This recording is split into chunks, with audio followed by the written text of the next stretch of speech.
আসসালামু আলাইকুম, সবাইকে ওয়েলকাম নতুন একটি রেসিপিতে। আজকে আমি আপনাদের সাথে শেয়ার করব সয়াবিন রান্না। এটা কিন্তু অনেকেই অনেকভাবে রান্না করে খেয়েছেন। তো আজকে আমার এই রেসিপিটি ফলো করে যদি আপনারা একবার রান্না করে খান, এরকম আলু দিয়ে সয়াবিন রান্নাটা খেতে কিন্তু দুর্দান্ত। চিকেন বা গরুর মাংসের সাথেও এটা ফেল করে দিবে, এত মজাদার হয়। তো রান্নার জন্য আমি এখানে প্রথমেই নিয়েছি সয়াবিন, এরকম 1 মগ নিয়েছি। এটাকে অনেকে সয়া বড়িও বলে, সয়া চাঙ্কও বলে। একটা পাতিলে একটু গরম পানি করে রেখেছিলাম। পানিটা ফুটে উঠলে এর মধ্যে দিয়ে একটু নেড়েচেড়ে মিশিয়ে দিয়ে আমি চুলাটা বন্ধ করে দিয়েছি। বন্ধ করে দিয়ে এটাকে ঢেকে 10 মিনিটের জন্য রেখে দেব।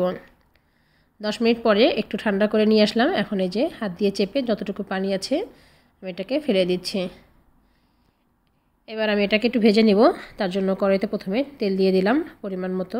তারপরে আমি সয়া বড়িগুলো দিয়ে দিলাম। সামান্য একটু হলুদ দিয়ে মিশিয়ে নিলাম। তো আমার এখানে মনে হচ্ছিল একটু লবণ দিলেও ভালো হয়, তার জন্য আমি 1 চিমটি মতো লবণ দিলাম। দিয়ে এখন এটাকে একটু ভেজে নেব। একটু হালকা কালারটা লাল লাল হয়ে আসা পর্যন্ত ভাজবো। পুরোপুরি কড়া করব না, কিন্তু একটু এটার গায়ে একটু লাল হয়ে আসবে, তখন এটাকে উঠিয়ে নেব। যেরকম একটু লাল হয়ে আসছে আমি এখন এটাকে একটা পাত্রে তুলে নিলাম।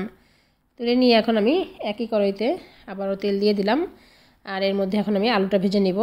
আমি এরকম চাকচাক করে আলু কুটেছিলাম।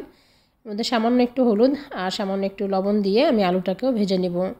আলুটা প্রায় 80% সেদ্ধ হবে, সেই পরিমাণ ভাজবো আমি আলুটাকে। আমি আলুটাকে দেখেন একটু চেক করে নিলাম একটা টুথপিকের সাহায্যে, দেখলাম কতটুকু সেদ্ধ হয়েছে। তারপর আমি এটাকে তুলে নিলাম। আমি এখন একই কড়াইতে রান্নার জন্য তেল দিয়ে দিলাম পরিমাণ মতো। তারপর দিয়ে দিলাম 1 চামচ জিরা। তারপর একটু গরম মশলা দিলাম, দারচিনি আর এলাচি 2টে করে। এরপর 1 কাপ পেঁয়াজ দিয়ে দিলাম। এখন পেঁয়াজটাকে একটু কালার করে ভেজে নেব। যখন এরকম পেঁয়াজের কালারটা চলে আসবে, মশলা কষানোর জন্য আমি প্রথমে একটু পানি দিয়ে দিলাম। পানি দিয়ে এখানে দিয়েছি হচ্ছে আদা বাটা, রসুন বাটা, জিরা বাটা, হলুদের গুঁড়ো, ধনিয়া গুঁড়ো, জিরা গুঁড়ো। তারপর দিয়ে দিলাম 1.5 চামচের মতো মরিচের গুঁড়ো আর লবণ স্বাদ মতো। বাকি সব মশলাগুলো আমি 1 চামচ করে দিয়েছি, আর এগুলো দিলাম এই পরিমাণ। তারপর মশলাটাকে একটু কষিয়ে নিব। যখন মশলাটা ভালো মতো কষানো হয়ে যাবে, তখন আমি আবারও একটু পানি দিয়ে আরও একবার কষিয়ে নিব। তাই যে পানি দিয়ে আমি আরও একবার খুব ভালো মতো কষিয়ে নিচ্ছি। যখন এরকম তেলটা উপরে ভেসে উঠবে, তখন আমি এর মধ্যে টমেটো দিয়ে দিচ্ছি। একদম পাকা টমেটো কুচি করে দিয়েছি, এজন্য আমি ব্লেন্ড করলাম না। আপনারা চাইলে এখানে আরও ব্লেন্ড করেও দিতে পারেন। টমেটোটা দিয়ে এখন খুব ভালো মতো কষিয়ে নিব, টমেটোটা গলে আসা পর্যন্ত। টমেটোটা দেখেন এরকম গলে এসেছে, তখন আমি এর মধ্যে সামান্য একটু পানি দিয়ে একটু মিশিয়ে নিচ্ছি। মিশিয়ে নিয়ে তারপরে ভেজে রাখা সয়া বড়ি আর আলুগুলো দিয়ে দিচ্ছি। এইগুলোকে অনেকে কিন্তু আবার সয়া চাঙ্কও বলে, সয়াবিনও বলে। যাই হোক, এটা দিয়ে দিলাম। এখন দিয়ে 4-5 মিনিটের মতো এটাকে আমি কষিয়ে নেব। মশলার সাথে খুব ভালো মতো এটাকে কষাতে হবে।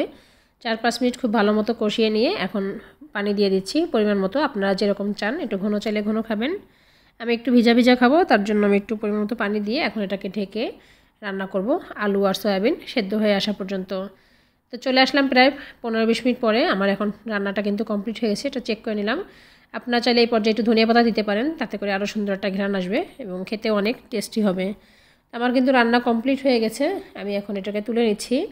দেখেই হয়তো বুঝতে পারছেন, বোঝাই যাচ্ছে না এটা গোশত রান্না করেছি, মাংস রান্না করেছি নাকি সয়াবিন রান্না করেছি। এটা কিন্তু ভাত, পরোটা বা রুটির সাথে খেতে অসম্ভব সুন্দর হয়। তো আপনারা এভাবে একবার হলেও বাসায় রান্না করে দেখবেন কেমন হয়। আর ভালো লাগলে চ্যানেলটি সাবস্ক্রাইব করে দেবেন, লাইক কমেন্ট শেয়ার করবেন। আসসালামু আলাইকুম।